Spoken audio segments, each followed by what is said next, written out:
নমস্কার, আমি মিতালি।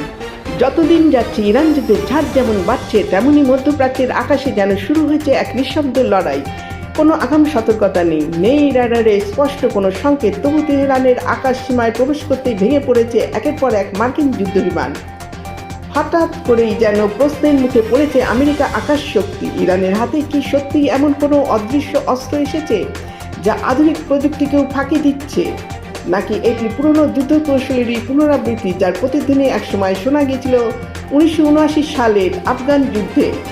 বিশেষজ্ঞদের মতে ইরানের এই অদৃশ্য অস্ত্র হল মাজিদ মিসাইল। এটি গাধি বহন করে ব্যবহার করা হয় এবং তাৎপর্যপূর্ণ বিষয় হলো এগুলি থেকে নির্গত ক্ষেপণাস্ত্রগুলি সহজে রাডারে ধরা পড়ে না। কিন্তু ইরানের এই অদৃশ্য অস্ত্র কিভাবে তারা একের পর এক মার্কিন বিমান ধ্বংস করছে, এ বিষয়ে আনুষ্ঠানিকভাবে ইরান এখনো পর্যন্ত মুখ খোলেনি।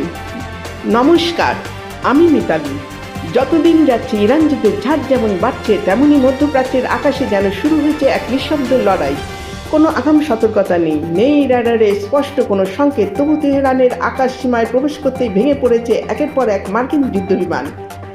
হঠাৎ করেই যেন প্রশ্নের মুখে পড়েছে আমেরিকা আকাশ শক্তি। ইরানের হাতে কি সত্যি এমন কোনো অদৃশ্য অস্ত্র এসেছে যা আধুনিক প্রযুক্তিকেও ফাঁকি দিচ্ছে, নাকি এটি পুরনো যুদ্ধ কৌশলেরই পুনরাবৃত্তি, যার প্রতিধ্বনি একসময় শোনা গিয়েছিল 1979 সালের আফগান যুদ্ধে?